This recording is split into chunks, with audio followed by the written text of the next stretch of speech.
Hello students, ਆਪਾਂ ਆਪਣੇ ਪਿਛਲੇ ਲੈਕਚਰ ਦੇ ਵਿੱਚ ਲਾਜ਼ of motion +1 physics unit number 3 Newton's ਲਾ ਬਾਰੇ ਪੜ੍ਹ ਰਹੇ ਸੀ।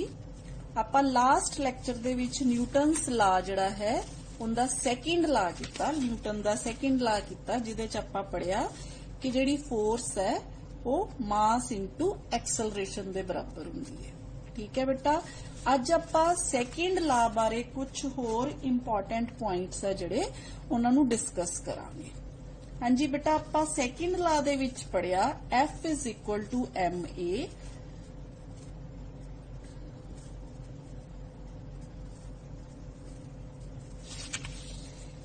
ਜੇ ਆਪਾਂ ਇਸ ਲਾ ਨੂੰ ਧਿਆਨ ਨਾਲ ਦੇਖੀਏ ਬੇਟਾ ਤਾਂ ਇਫ F = 0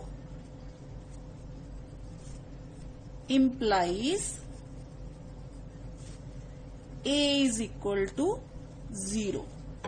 क्यों A = 0 बेटा? क्योंकि मास है जिहड़ा वो 0 नहीं हुंदा, मास 0 नहीं हो सकता। इहदा मतलब की है कि एक्सलरेशन 0 होएगी। हुण जे एक्सलरेशन 0 है तो इहदा मतलब की होएगा कि जिहड़ी वेलोसिटी है वो चेंज नहीं हो रही, यानी कि जे ऑब्जेक्ट एट रेस्ट है तो वो एट रेस्ट ही है, ਤੇ ਜੇ ਆਬਜੈਕਟ ਯੂਨੀਫਾਰਮ ਮੋਸ਼ਨ ਦੇ ਵਿੱਚ ਮੂਵ ਕਰ ਰਿਹਾ ਹੈ ਤਾਂ ਉਹ ਫਿਰ ਯੂਨੀਫਾਰਮ ਮੋਸ਼ਨ ਦੇ ਵਿੱਚ ਹੀ ਮੂਵ ਕਰਦਾ ਰਹੇਗਾ। ਤੇ ਇਹ ਆਪਾਂ ਕਿਹੜੇ ਲਾਅ 'ਚ ਪੜਿਆ ਸੀ? ਇਹ ਆਪਾਂ ਪੜਿਆ ਸੀ ਫਰਸਟ ਲਾਅ ਦੇ ਵਿੱਚ। ਤਾਂ ਇਹਦਾ ਮਤਲਬ ਕੀ ਹੋ ਗਿਆ? that is second law is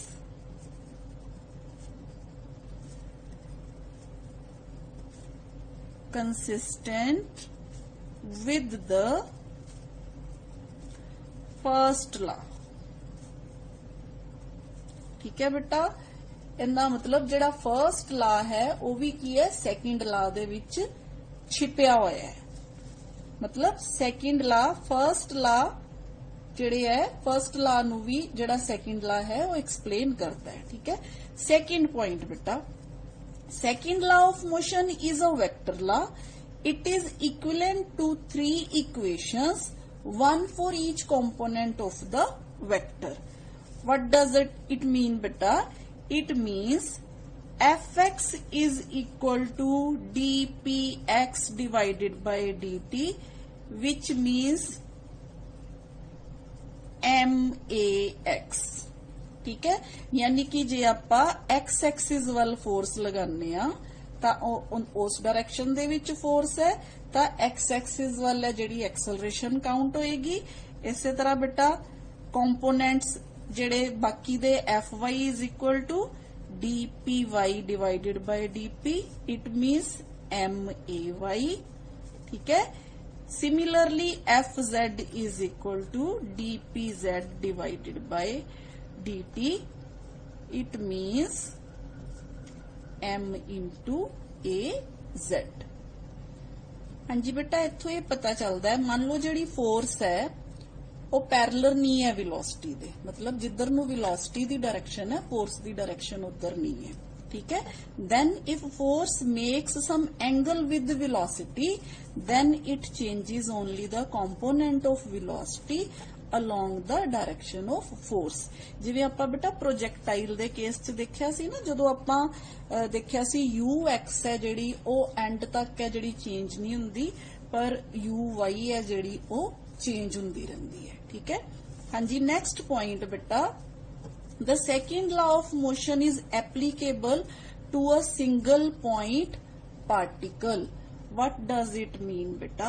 single point particle का मतलब है, मान लो आप जिवें हुण किसी पेन दे उपर ही फोर्स लगा रहे हैं बेटा।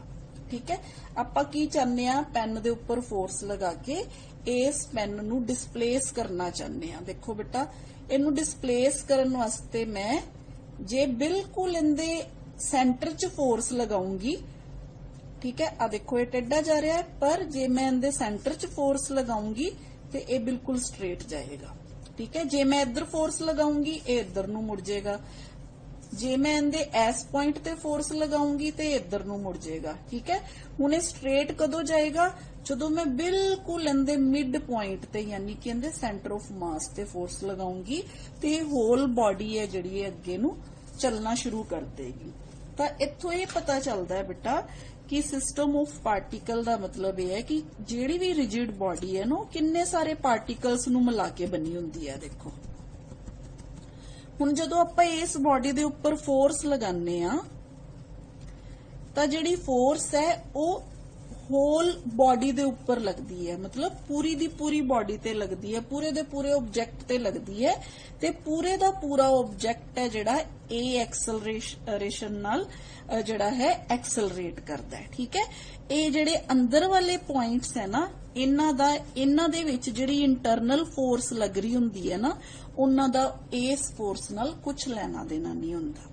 ਠੀਕ ਹੈ, ਯਾਨੀ ਕਿ ਜੇ ਆਪਾਂ ਇੱਥੇ ਫੋਰਸ ਲਗਾਉਂਦੇ ਆ ਤਾਂ ਇਹ ਜਿਹੜੇ ਪਾਰਟੀਕਲਸ ਹੈ ਇਹ ਕੱਲੇ ਕੱਲੇ ਨਹੀਂ ਮੂਵ ਕਰਦੇ, ਇਹ ਜਿਹੜੀ ਬਾਡੀ ਹੈ ਇਹ ਪੂਰੀ ਦੀ ਪੂਰੀ ਹੈ ਜਿਹੜੀ ਉਹ ਮੂਵ ਕਰਦੀ ਹੈ। ਠੀਕ ਹੈ, here A is the acceleration of the centre of mass. Centre of mass ਬੇਟਾ ਇਹ ਆਪਾਂ ਅੱਗੇ ਜਾ ਕੇ ਪੜਾਂਗੇ। ਸੈਂਟਰ ਆਫ ਮਾਸ ਕੀ ਹੁੰਦਾ ਹੈ? ਇਹੋ ਜਿਹਾ ਪੁਆਇੰਟ ਹੁੰਦਾ ਜਿਹਦੇ ਦੇ ਉੱਪਰ ਸਾਰੇ ਦਾ ਸਾਰਾ ਬਾਡੀ ਦਾ ਮਾਸ ਹੈ ਜਿਹੜਾ ਉਹ ਕਨਸੈਂਟਰੇਟ ਹੁੰਦਾ ਹੈ। ਜਿਵੇਂ ਆਪਾਂ ਕੋਈ ਚੀਜ਼ ਕਿਸੇ ਪੁਆਇੰਟ ਤੇ ਟਿਕਾਣੀ ਹੁੰਦੀ ਹੈ ਤੇ ਆਪਾਂ ਉਹ ਵਾਲਾ ਪੁਆਇੰਟ ਲੱਭਦੇ ਆ ਜਿਹੜੇ ਪੁਆਇੰਟ ਤੇ ਉਹ ਚੀਜ਼ ਹੈ ਜਿਹੜੀ ਉਹ ਬੈਲੈਂਸ ਹੋ ਜੇ। ਠੀਕ ਹੈ, ਤਾਂ ਬੇਟਾ ਉਸ ਪੁਆਇੰਟ ਨੂੰ ਹੁੰਦਾ ਸੈਂਟਰ ਆਫ ਮਾਸ ਆਪਾਂ ਕਹਿੰਦੇ ਆ। ਠੀਕ ਹੈ, ਇਹ ਆਪਾਂ ਅੱਗੇ ਜਾ ਕੇ ਡਿਟੇਲ 'ਚ ਪੜਾਂਗੇ। ਸਮਝ ਆ ਗਈ ਬੇਟਾ? ਨੈਕਸਟ ਪੁਆਇੰਟ ਹੈ ਜਿਹੜਾ ਬੇਟਾ ਇਹਦਾ, ਹਾਂਜੀ ਬੇਟਾ, force F at a point at an instant is related to A at that point at that instant not by any history of the particle। ਇਹਦਾ ਕੀ ਮਤਲਬ ਹੈ? ਇਹਦਾ ਮਤਲਬ ਇਹ ਹੈ ਬੇਟਾ, ਮੰਨ ਲਓ ਤੁਸੀਂ ਬੱਸ 'ਚ ਜਾ ਰਹੇ ਹੋ ਜਾਂ ਟ੍ਰੇਨ 'ਚ ਜਾ ਰਹੇ ਹੋ। ਠੀਕ ਹੈ, ਜਦੋਂ ਤੁਸੀਂ ਬੱਸ 'ਚ ਜਾ ਰਹੇ ਹੋ ਜਾਂ ਟ੍ਰੇਨ 'ਚ ਜਾ ਰਹੇ ਹੋ, ਮੰਨ ਲਓ ਤੁਹਾਡੇ ਹੱਥ 'ਚ ਕੋਈ ਬਾਲ ਹੈ। ਠੀਕ ਹੈ, ਹੁਣ ਤੁਸੀਂ ਬਾਲ ਨਾਲ ਟ੍ਰੇਨ ਦੇ ਵਿੱਚ ਜੇ ਖੇਲ ਰਹੇ ਹੋ ਤੇ ਬਾਲ ਦੀ ਜਿਹੜੀ ਐਕਸਲਰੇਸ਼ਨ ਹੈ ਉਹ ਉਹੀ ਐਕਸਲਰੇਸ਼ਨ ਹੋਏਗੀ ਜਿਹੜੀ ਟ੍ਰੇਨ ਦੀ ਐਕਸਲਰੇਸ਼ਨ ਹੋਏਗੀ। ਠੀਕ ਹੈ, ਮੰਨ ਲਓ ਖੇਲਦੇ ਖੇਲਦੇ ਬਾਲ ਹੈ ਜਿਹੜਾ ਤੁਹਾਡੇ ਕੋਲੋਂ ਬਾਹਰ ਗਿਰ ਗਿਆ। ਠੀਕ ਹੈ, ਜਦੋਂ ਬਾਲ ਤੁਹਾਡੇ ਕੋਲੋਂ ਬਾਹਰ ਗਿਰ ਗਿਆ ਨਾ ਬੇਟਾ, ਤਾਂ ਉਹਦੀ ਜਿਹੜੀ ਐਕਸਲਰੇਸ਼ਨ ਹੈ ਨਾ ਉਸ ਟਾਈਮ ਤੇ ਉਸ ਸਿਸਟਮ ਦੇ ਹਿਸਾਬ ਨਾਲ ਹੋਏਗੀ, ਨਾ ਕਿ ਟ੍ਰੇਨ ਦੇ ਹਿਸਾਬ ਨਾਲ ਹੋਏਗੀ। ਮਤਲਬ ਹੁਣ ਉਹਨੂੰ ਟ੍ਰੇਨ ਨਾਲ ਜਿਹੜਾ ਹੈ ਉਹਦਾ ਮਤਲਬ ਜਿਹੜਾ ਟ੍ਰੇਨ 'ਚ ਉਹਦੀ ਐਕਸਲਰੇਸ਼ਨ ਸੀ ਉਹਨੂੰ ਉਹ ਭੁੱਲ ਜਾਏਗਾ। ਠੀਕ ਹੈ, ਤਾਂ ਫਿਰ force F at a point at an instant is related to A at that point at that instant। ਠੀਕ ਹੈ, ਮਤਲਬ ਹੁਣ ਜਿਹੜੀ ਇਹਦੀ ਐਕਸਲਰੇਸ਼ਨ ਹੈ ਉਹ ਕਿਦੇ ਤੇ ਡਿਪੈਂਡ ਕਰੇਗੀ? ਹੁਣ ਬਾਹਰ ਵਾਲੇ ਮਾਹੌਲ ਤੇ ਡਿਪੈਂਡ ਕਰੇਗੀ। ਠੀਕ ਹੈ, acceleration here and now is determined by the force here and now। ਮਤਲਬ ਹੁਣ ਇਹਦੇ ਤੇ ਕਿਹੜੀ ਫੋਰਸ ਲੱਗ ਰਹੀ ਹੈ? not by any history of the motion of the particle। ਯਾਨੀ ਕਿ ਹੁਣ ਜਿਹੜੀ ਫੋਰਸ ਇਹਦੇ ਤੇ ਲੱਗ ਰਹੀ ਹੈ, ਹੁਣ ਕਿਹੜੀ ਫੋਰਸ ਇਹਦੇ ਤੇ ਲੱਗ ਰਹੀ ਹੈ? ਜਦੋਂ ਬਾਲ ਬਾਹਰ ਗਿਰ ਜਾਂਦਾ ਹੈ naturally acceleration due to gravity ਲੱਗਦੀ ਹੈ ਨਾ, ਤਾਂ ਇਹਦਾ ਮਤਲਬ ਇਹ ਹੈ ਕਿ ਹੁਣ ਟ੍ਰੇਨ ਦੀ ਐਕਸਲਰੇਸ਼ਨ ਹੈ ਜਿਹੜੀ ਉਹ ਖਤਮ ਹੋ ਗਈ। ਠੀਕ ਹੈ, ਹਾਂਜੀ ਬੇਟਾ, ਹੁਣ ਆਪਾਂ ਨਾਲ ਇੱਕ ਐਗਜ਼ਾਮਪਲ ਕਰਾਂਗੇ ਤਾਂ ਕਿ ਤੁਹਾਨੂੰ ਕਲੀਅਰ ਹੋ ਜਾਏ ਇਹਦੇ ਬਾਰੇ। ਦੇਖੋ ਬੇਟਾ, a bullet of mass 0.04 kilogram moving with the speed of 90 meter per second enters a heavy wooden block and is stopped after a distance 60 centimeter। What is the average resistive force exerted by the block on the bullet? ਮੰਨ ਲਓ ਇੱਕ ਲੱਕੜ ਦੀ block ਹੈ ਬੇਟਾ, ਉਹਦੇ ਵੱਲ ਆਪਾਂ bullet ਜਿਹੜੀ ਹੈ ਉਹ ਚਲਾਈ। ਬੁਲੇਟ ਹੈ ਜਿਹੜੀ ਨੈਚੁਰਲੀ ਉਹ ਬਲੌਕ ਦੇ ਵਿੱਚ ਜਾ ਕੇ ਧਸ ਜਾਏਗੀ। ਜਦੋਂ ਬੁਲੇਟ ਬਲੌਕ ਦੇ ਵਿੱਚ ਜਾ ਕੇ ਧਸੇਗੀ ਬੇਟਾ, ਉਹਦੀ ਜਿਹੜੀ ਫੋਰਸ ਵੈਲੋਸਿਟੀ ਹੈ ਉਹ ਡਿਕਰੀਜ਼ ਹੋਣੀ ਸ਼ੁਰੂ ਹੋਏਗੀ। ਐਕਸਲਰੇਸ਼ਨ ਹੈ ਜਿਹੜੀ ਉਹ ਡਿਕਰੀਜ਼ ਹੋਣੀ ਸ਼ੁਰੂ ਹੋ ਜਾਏਗੀ। ਇੱਕ ਸਟੇਜ ਇਹੋ ਜਿਹੀ ਆਏਗੀ ਜਦੋਂ ਉਹ ਰੁਕ ਜਾਏਗੀ ਉੱਥੇ ਜਾ ਕੇ। ਠੀਕ ਹੈ, ਕਦੋਂ ਜਾ ਕੇ ਰੁਕੇਗੀ? 60 ਸੈਂਟੀਮੀਟਰ ਡੀਪ ਜਾ ਕੇ ਰੁਕੇਗੀ ਉਹਦੇ ਚ। ਤਾਂ ਆਪਾਂ ਇਹ ਦੇਖਣਾ ਹੈ ਕਿ ਜਿਹੜੀ ਫੋਰਸ ਉਹਨੂੰ ਰੋਕ ਰਹੀ ਹੈ, ਯਾਨੀ ਕਿ ਰੈਜ਼ਿਸਟਿਵ ਫੋਰਸ ਜਿਹੜੀ ਉਹਨੂੰ ਅਪੋਜ਼ ਕਰ ਰਹੀ ਹੈ ਐਕਸਲਰੇਸ਼ਨ ਨੂੰ, ਜਿਹੜੀ ਉਹਨੂੰ ਰੋਕ ਰਹੀ ਹੈ, ਉਹ ਆਪਾਂ ਫੋਰਸ ਹੈ ਜਿਹੜੀ ਉਹ ਫਾਈਂਡ ਆਊਟ ਕਰਨੀ ਹੈ। ਠੀਕ ਹੈ, ਤਾਂ ਆਪਾਂ ਇਹਨੂੰ ਕਿਵੇਂ ਸੋਲੂਸ਼ਨ ਇਹਦਾ ਕਿਵੇਂ ਲੱਭਾਂਗੇ ਬੇਟਾ? This is example. Here mass is equal to 0.04 kilogram। initial velocity 90 metre per second, 90 metre per second. This is initial velocity.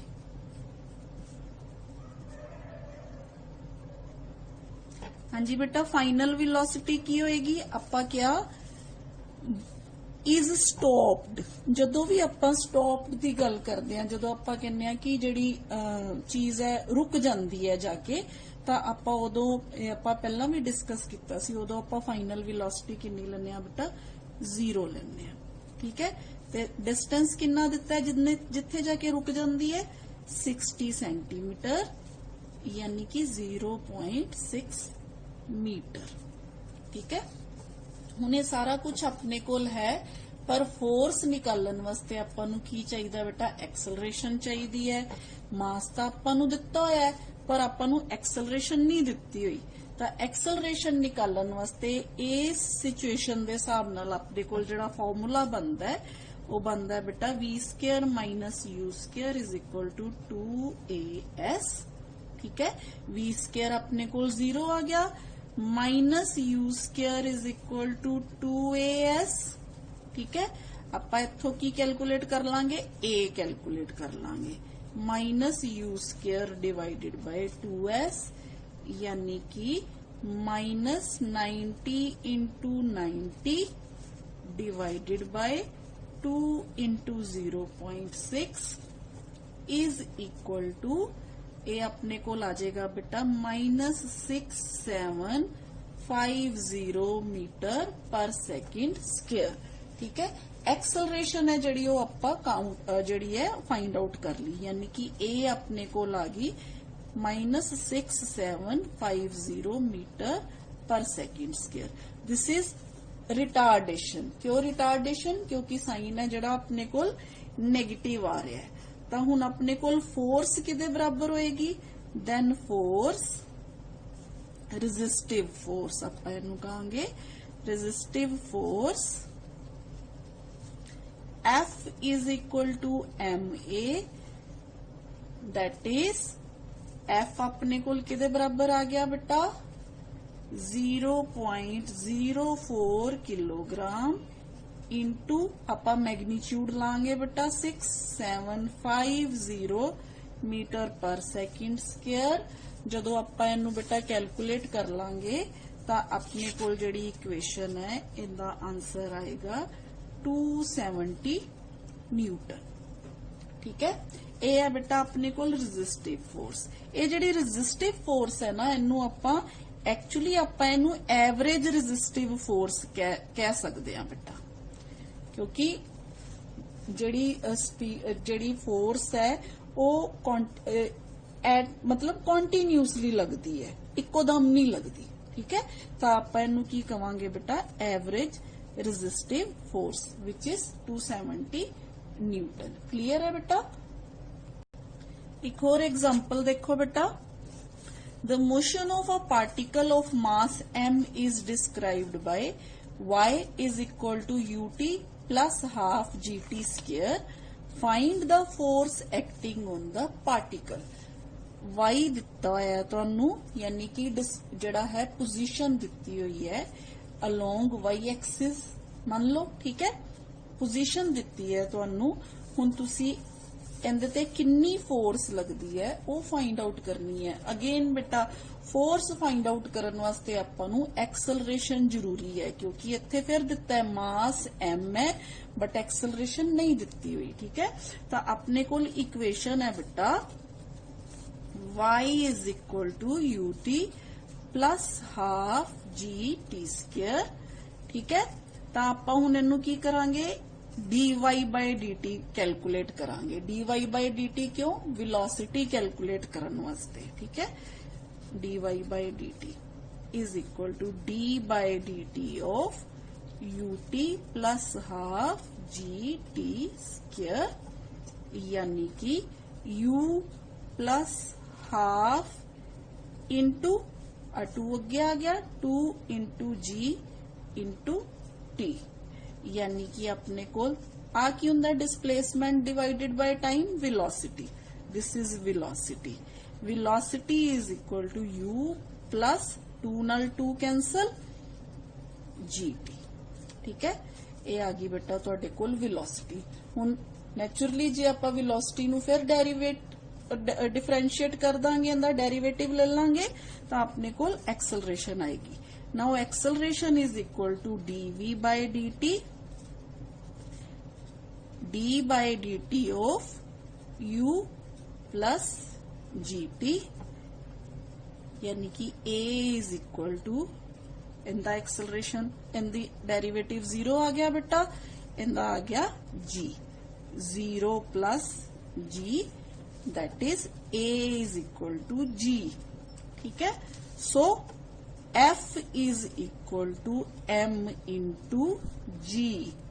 ठीक है, f किदे बराबर आ गई, m इंटू जी दे बराबर आ गई। एक कदों हुंदी है बेटा, जदों आपां ग्रेविटी काउंट करते हैं, जदों ये मैं तुहानूं पिछले लेक्चर च भी दस्सिया सी, जदों आपां वेट कैलकुलेट करते हैं, फोर्स वेट यानी कि डाउनवर्ड डायरेक्शन च जदों acceleration due to gravity count करते हैं। This equation describes the motion of a particle under acceleration due to gravity।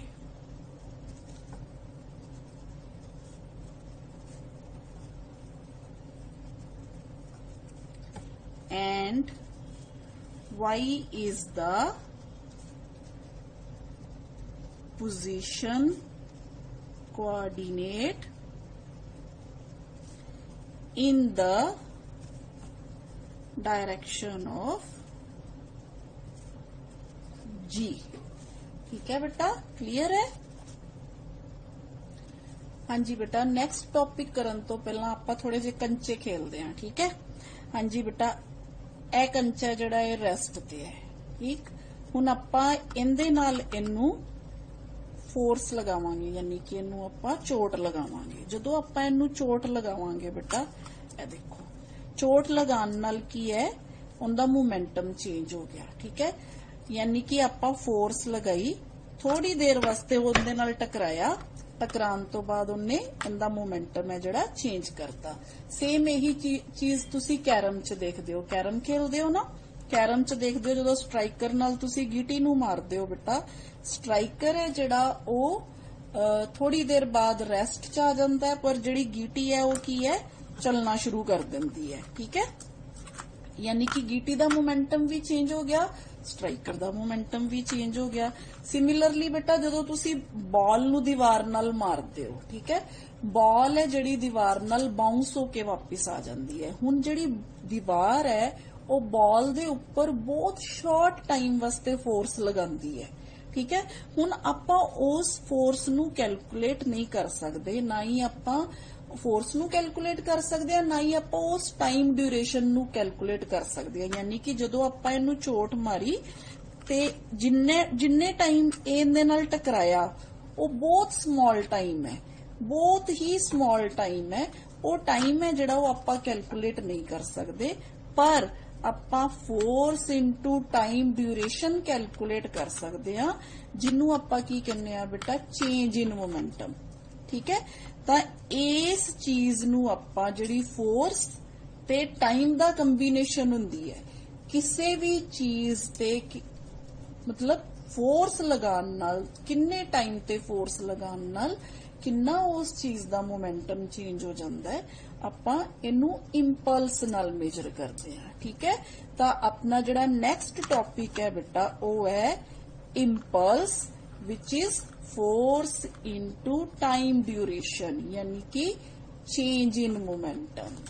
जदों क्रिकेटर है जिहड़ा बॉल नू हिट करदा है, तां जदों बैट नाल बॉल नू हिट करदा है ते बॉल बहुत ही थोड़े टाइम वास्ते बैट नाल टच चांदी है। ठीक है, तो वो जिन्ने टाइम च टच चांदी है ना, वो वाला टाइम है जिहड़ा वो ड्यूरेशन कैलकुलेट करना इज वेरी वेरी टफ। सो आपां किहड़ी टर्म फिर कैलकुलेट करदे हां, आपां कैलकुलेट करदे हां चेंज इन मोमेंटम। ठीक है जी बेटा, फिर आपां इंपल्स ਦੀ ਜਿਹੜੀ ਹੈ ਉਹਦੇ ਬਾਰੇ ਡਿਸਕਸ਼ਨ ਕਰਦੇ ਹਾਂ। ਇੰਪਲਸਿਵ ਫੋਰਸ ਕੀ ਹੈ? A large force acting for a short time to produce a finite change in a momentum is called impulsive force। यानी कि थोड़े टाइम वास्ते जिहड़ी large force लगदी है पर change in momentum finite लियांदी है।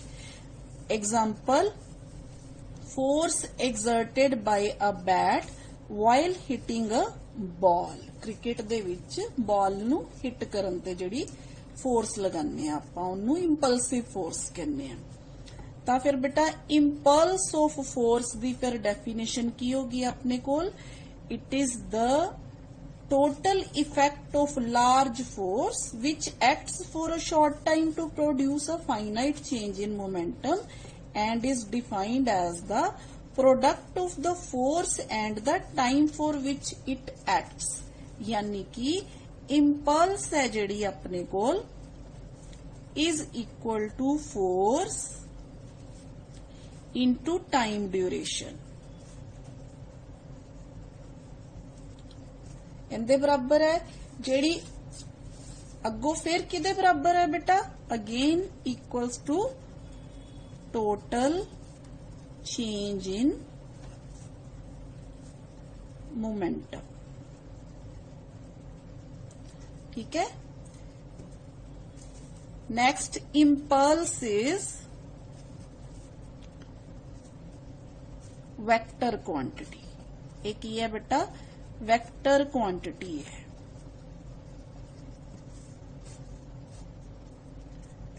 हाँ जी, इनू आपां बेटा इस तरह डिनोट कर सकते हैं, चाहे आई नाल कर लो चाहे इस तरह डिनोट कर दो। ठीक है, इस तरह लिख दो।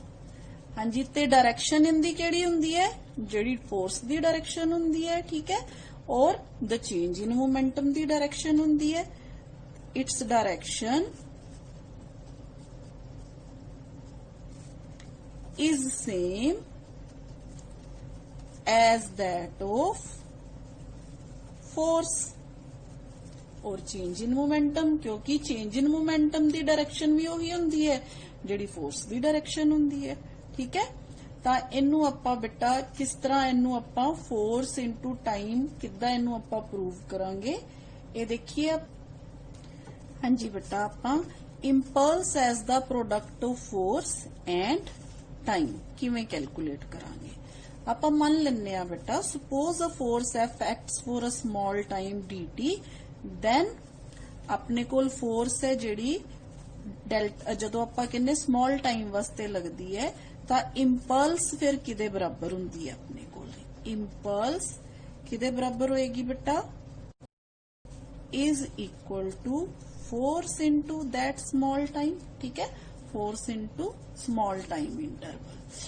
अच्छा बेटा, हुण मान लो आपां किसी चीज दे उपर फोर्स लगाने आ तां T1 टाइम तो लेके T2 टाइम तक मान लो आपां फोर्स लगाने आ किसी चीज दे उपर। If we consider a finite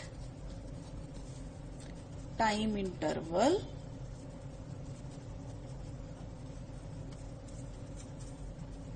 of time from T1 to T2, then impulse will be किदे बराबर हो जाएगी बेटा? हुण इंपल्स किदे बराबर हो जाएगी अपने कोल? इंपल्स विल बी, आपां इनू इंटैग्रल कर लांगे। जदों आपां इनू इंटैग्रल करांगे अपने कोल आई आ गया, यानी कि is equal to F D T T1 to T2। ठीक है, इंटैग्रल आपां इनू कित्थों लैके कित्थों तक किया? T1 to T2। हाँ जी बेटा, आपां जदों T1 तो T2 तक टाइम ड्यूरेशन मान ली, इहदा मतलब जिहड़ी फोर्स है वो एवरेज फोर्स है। ठीक है, तो आपां इनू मान लेने आ, if F average is the average force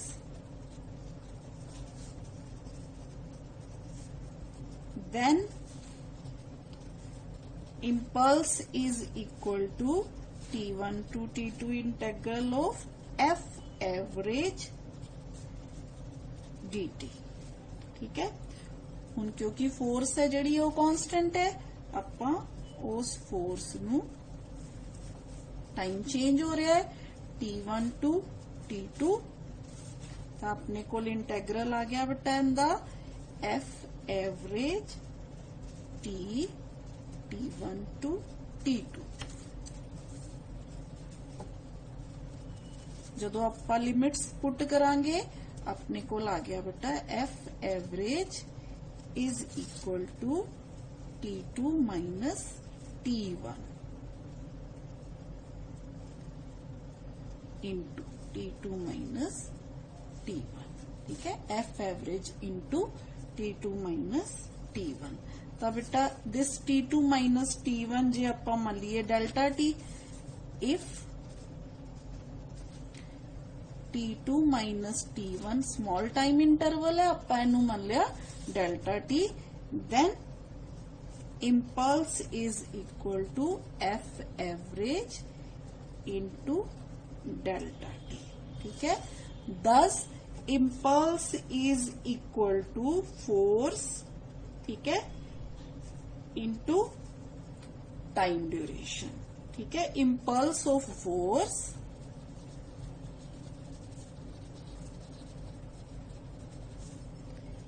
is equal to the product of average force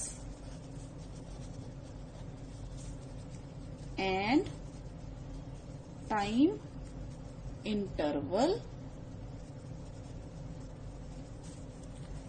for which it acts। ठीक है बेटा, ये तो होगी तुहाडी इंपल्सिव फोर्स। हुण डायमेंशनल फार्मूला आंदा कितना हो गया, फोर्स इंटू टाइम, यानी कि डायमेंशनल फार्मूला हो गया इंदा MLT minus 2 into T, MLT minus 1। ठीक है, units kilogram metre per second. ठीक है, CGS यूनिट ग्राम सेंटीमीटर पर सेकेंड। ठीक है, हाँ जी बेटा, अज दे लैक्चर च इन्ना ही, बाकी आपां नैक्सट लैक्चर च पढ़ांगे। थैंक यू बेटा।